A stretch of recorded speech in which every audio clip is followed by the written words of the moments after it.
Hey guys, and welcome to the Working Money Channel. Subjective views here, unearthing a new clip here, a panel from the Converge podcast, New Rails to the New Worlds, Building Inclusive, Innovative Infrastructures for Global Payments. And guess who's on this panel, okay?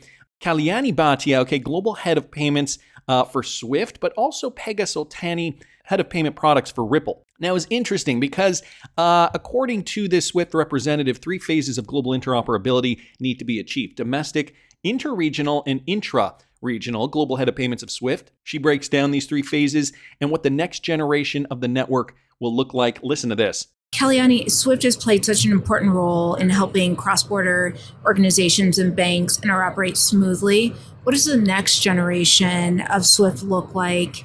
And will you work together with other types of solutions that we heard, like with Citi and Ripple, to really tackle these issues? So great question. So first, let me describe the global response we're seeing on the interoperability topic, and it's really in 3 separate phases. So phase 1 was all about domestic schemes. So you've got that was the first group that really said, all right, let's try and see how we can reduce friction, how can we get to interoperability, and that's where you have examples like FedNow. You have some great use cases in India with UPI and with Pix in Brazil. Then the next phase was really about countries coming together, so inter-regional, and really discussing how do we hook up our domestic schemes together in a cross-border aspect. And there you have things like Buna in the Middle East, and you've got BRICS. And then the third phase, which definitely is very much in its infancy, it's intra-regional. And this is about different regions coming together and talking about how do we connect up together to get to interoperability. And there you've got IXB and Nexus as some examples.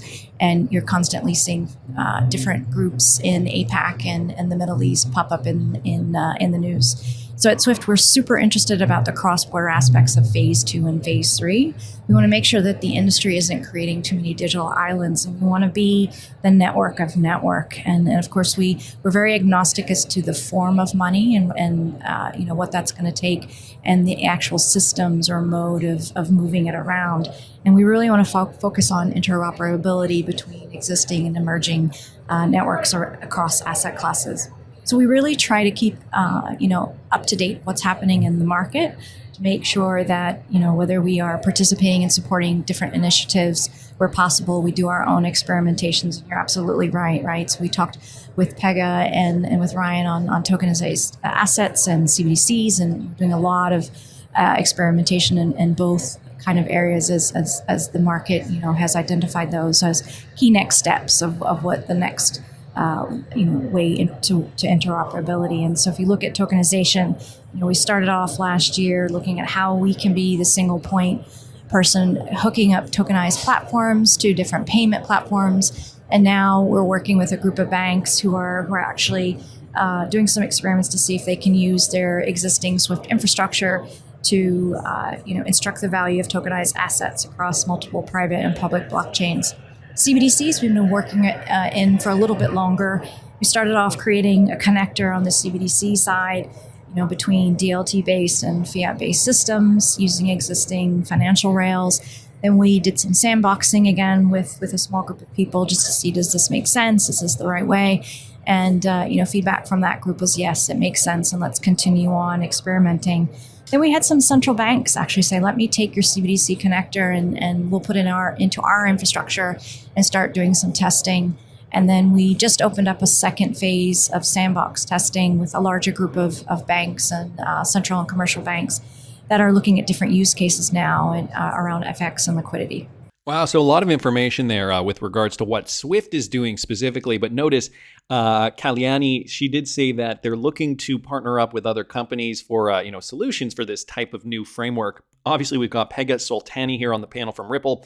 So, there was a point in time when Swift was just so resistant to change, and when they did not even want to look Ripple in the eye. I feel like, that was, panels back in 2018. Brad Garlinghouse, I just remember one in particular. I don't know how long you guys have been in this space, but Brad Garlinghouse was talking to one of the CEOs at that time of Swift. He's no longer there. But, at that time, Swift was really kind of resistant to change. And, he said, well, maybe one day he kind of backstepped and he didn't really want to commit to running on Ripple. But guys, fast forward to today, 2024. and now we're seeing it. We're seeing it here, Swift integrating into new technology. Of course, the interoperability is key, looking at 3 different types of payments. So wanted to thank Subjective Views for posting that. Guys, this time it's different. DFTU, as Raul Pal says, and there is a Real Vision crypto gathering that is occurring. I don't know. I think I'd like to attend this. I don't know if I'm going to have time. It is the crypto spring, the most dangerous time in the cycle. That's an interesting point. I mean, we're getting very, very excited based on where we're seeing crypto moving at this point. We've recently just seen Bitcoin kind of hit a new inter-year high, and it's cooling down right now. And I'm sure a lot of people are thinking, what the heck is going to happen next? We're also seeing altcoins like XRP beginning to pump. So we did recently see an XRP hit almost 58 cents overnight. And depending on what time you're watching this video right now, we're trading at about 57 cents, just over 57 cents. But guys, this time it's different. After nothing but misery for 2 years, we're finally back to some action in the crypto markets. We're in the crypto spring with crypto summer just around the corner. And that's important to note. We're coming into the halving. We're coming into the election year. We're coming into the cycle of liquidity. There are new tokens, new opportunities, new memes, new faces, which means there are new and old ways to mess this up as well. After a long hibernation, now is the danger zone as people get excited and make suboptimal decisions. So how do we prepare for what might be the next crypto bull run yet? I mean, I've got my plan. You can find all that at patreon.com/workingmoneychannel, where I'm going to be talking about my trades, my portfolio, all that stuff. It is only $5 a month, but it is good to get, some other ideas too from what other crypto traders are doing. Please don't f this up. Well, we've got such a massive opportunity in crypto. We become our own worst enemies. When the bull market truly starts, you end up losing your minds, doing all the wrong things, and end up poorer than when you started, or just not capturing it. Anyway, I'm serious about trying to help you not f this up. And the crypto gathering is all about that. 2 amazing, fun-filled days of learning about how to get this right. That's on February the 22nd, 23rd. And there'll be panels, Q&As, interviews. Come and join us. It's free. Register at realvision.com/crypto gathering. That's realvision.com/crypto gathering. And come and help yourself not f this up. Says it with such a straight face too. I mean, considering this is not my first rodeo, I can kind of guess where these guys are going to be going with this. A lot of the panel too, though, has to do with deep dives into Solana, Polkadot, Day 2, NFTs as well. Raul's macro NFT thesis. Beeple and Raul, raw and uncut. So giving you guys a bit of a diversity here. Here is the panel. I will link all this in the description if you guys are interested in that. I just thought that was cool. But yeah, I mean, this might be our last opportunity. You do not want to cash out too early. But then again, you don't want to be a bag holder thinking, your cryptos are going to go to a certain price either. This is why I have a new strategy, patreon.com/workingmoneychannel. For those of you who are interested in what I'm doing specifically, I saw this, guys, from Mike Manfield. Ripple partner Finastra has now selected Systex as a treasury product reseller in Taiwan. So we have another Ripple partner announcing some new news. Systex will resell Finastra's Condor and Risk solutions, creating an offering that combines Finastra's best-of-breed trading system with Systex's local expertise and broad technology service capabilities. The partnership will enable more banks in Taiwan to digitally transform and grow their businesses. So expanding out businesses in Taiwan specifically. And here's a quote. Systex is a market leader in integrating business solutions and technology services, and we are pleased to partner with them to fuel banks' trading operations in Taiwan. This coming from Richard Zhu, Managing Director of Treasury and Capital Markets in the APAC region for Finastra. Combining Finastra's leading treasury solutions with Systex's broad and deep capabilities enables us to bring a comprehensive end-to-end offering to banks in Taiwan, which will fuel digital transformation and business growth for banks in this important market. And Systex also very excited about this partnership with Finastra. It says that they will showcase leading technologies providing innovative and comprehensive financial information technology services and solutions. So we got a big Ripple partner here, Finastra being a fairly large Ripple partner, now partnering up with Systex to streamline bank businesses in Taiwan. Another piece of the global domination puzzle for Ripple, guys. And as you can see down here, Mike Manfield also just posting that Ripple did partner with Finastra back in, 2019, I believe. Yeah, Ripple did partner with the world's third largest fintech firm, Finastra, back in October 2019. So again, I say this because these are not small partnerships. This is one of the largest partnerships I believe Ripple does have. Finastra, ACI Worldwide, and Temenos. I feel like those are big banking partnerships that have really helped leverage Ripple's technology to get them, catapult them, and integrate them into many, many banks worldwide. So another great piece of news there from Mike Manfield. Wanted to thank him for posting that. Speaking of big partnerships, guys, Temenos is in the news too. They've just partnered with Cinch. Cinch today did announce its messaging APIs and solutions are available on the Temenos exchange. So Temenos, another huge Ripple partner. Cinch provides high quality, high volume messaging services to banks and financial institutions through the global Super Network, which is the most secure and reliable network for conversation on SMS, email, voice, and messaging apps. Additionally, Cinch enhances security for bank customers with scalable multi-factor authentication solutions built to increase the security and conversations of every transaction. These solutions are now accessible via the Temenos Exchange ecosystem, giving financial service clients access to solutions that work with their core banking platform.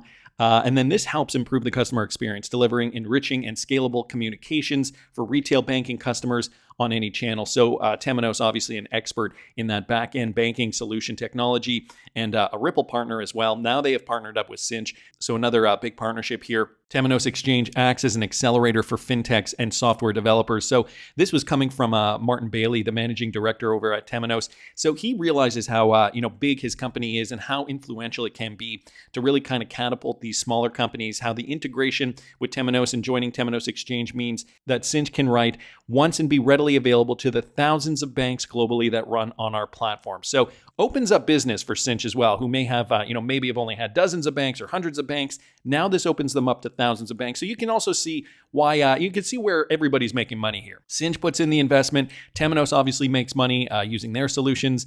They're leveraging Ripple, right? So they're partnered with Ripple. Ripple obviously benefits as well. And guys, at the end of the day, XRP holders are going to benefit because the more demand there is running through XRP, the higher the price will go. So, all these partnerships are very, very important for the long term. Wanted to keep moving because it's not just XRP, guys. VeChain has also been on a tear. Michael Branch bringing this to our attention.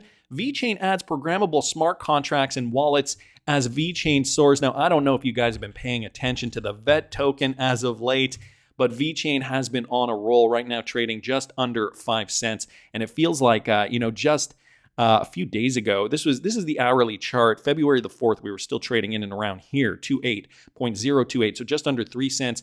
VeChain has, what has it done? 100x? Let's see what the price range tool says up here. 60, up 70%. So not quite 100. I mean, I guess if we were to take it from down here, it's closer to 80. So VeChain really been on a tear. Let me throw that on the daily. Let me throw that up there.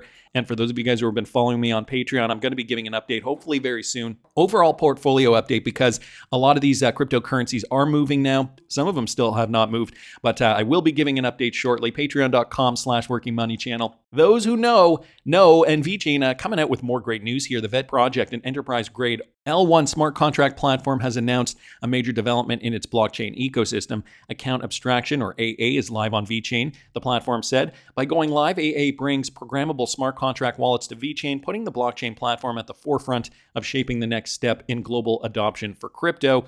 And so the account abstraction VeChain is moving away from the traditional externally owned account system. This new approach isn't just flexible and programmable, but it also enhances accounts usability and security.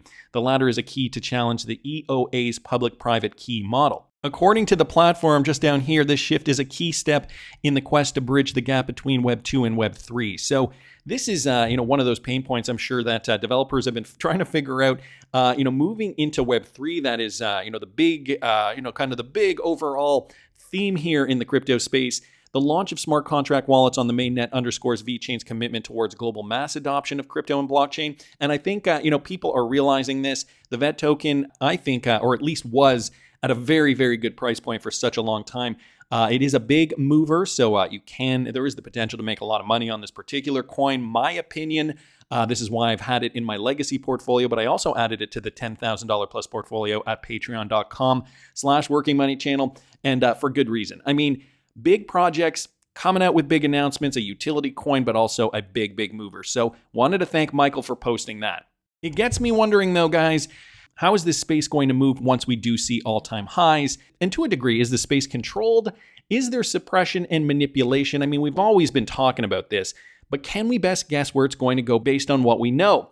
Now, Pharaoh X33 here posted this. Today, we confirm that XRP is indeed suppressed and manipulated and controlled obviously by high-frequency trading robots. So there had been some news recently that came out. I'm going to get into it, okay? This also proves that retail does not control markets at all, for those who didn't already know that. I mean, I would agree and disagree to a degree. And so by saying that, I just mean this. In the early days of the bull run, I don't think that a lot of retail, has necessarily, I guess that was the last bull run, but either way, I don't think a lot of retail influences a lot of this. They're saying, there's a lot of bots trading, a lot of wash trading. This even came out through Binance. I believe that they were accused of wash trading. That's how they got liquidity on their exchange. So not a lot of people were interested in crypto during the dog days of crypto. And so how do you get liquidity? Well, wash trading, bot trading, as they say here. This also proves that retail does not control markets, okay? So there is an overall timeline for everything. And as we know, it's kind of predictable, right? Every 4 years, the Bitcoin cycle occurs. Bitcoin reaches a new all-time high. Lather, rinse, repeat.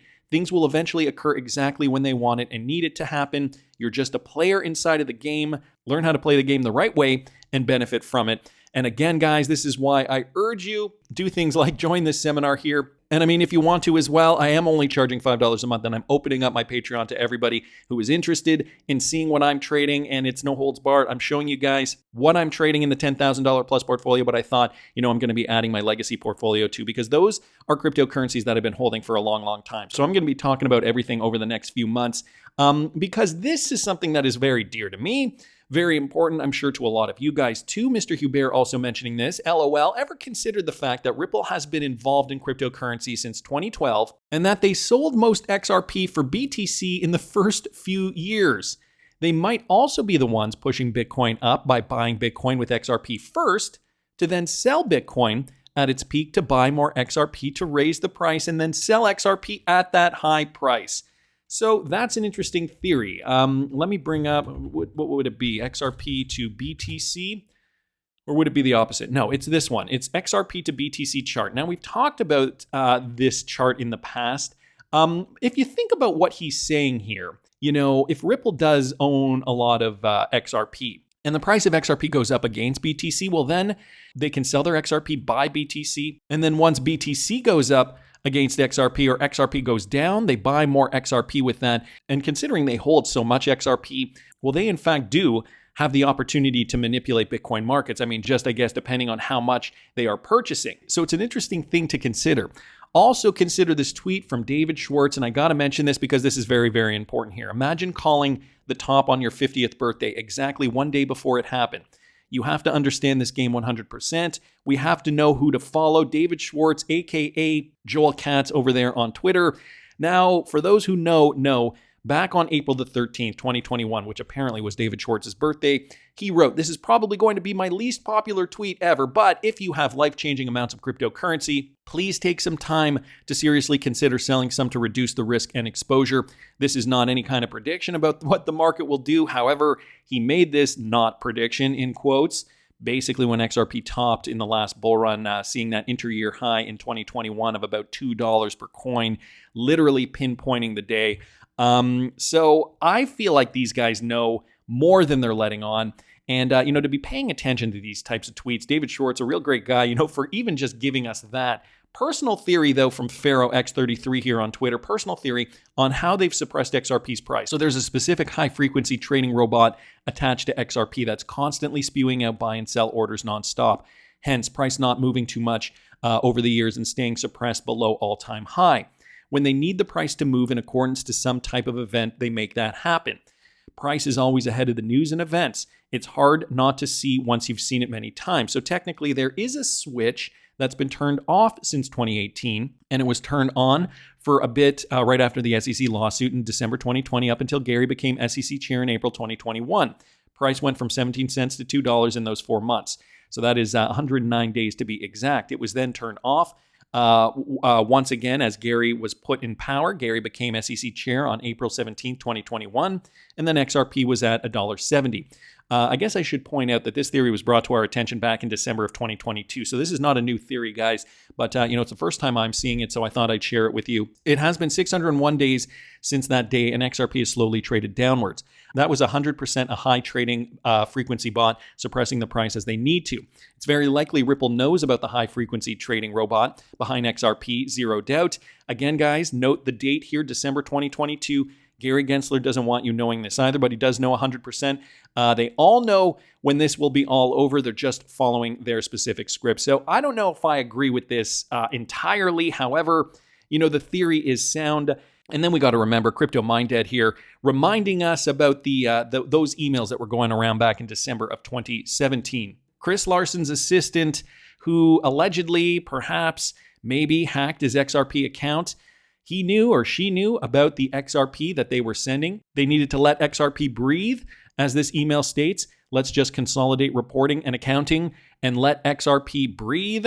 So trading bots here, I think, have been confirmed. I mean, if this is how they're getting the price to be stable, we can also extend this and suggest, maybe this is how they plan on keeping the price stable at $50, $100, $589 in the future. The AMM could just be a more official way to do that. But for us XRP traders, for us who own cryptocurrency, I think, it is pretty clear, considering David Schwartz. I mean, unless it's an absolute coincidence, I think it's pretty clear. The big players know when the market is going to move, and David Schwartz has just been nice enough to let us in on the situation. But if it's predictable, that's kind of a good thing. XRP rallies after Bitcoin rallies, and the math doesn't lie. Bitcoin is going to keep moving to new all-time highs. That is just my opinion, but I want to hear what you guys think. Please subscribe to the channel, guys. We're almost at 100,000 subscribers, and I want to thank everybody who has subscribed so far. I'm going to be giving away 2 Ledger Nanos to 2 lucky subscribers, but we have to hit 100,000 by March the 31st, and we're so close to getting there. So please subscribe to the channel if you haven't already. Like the video if you like the content I'm providing. I always love hearing your comments. See you in the next one, guys.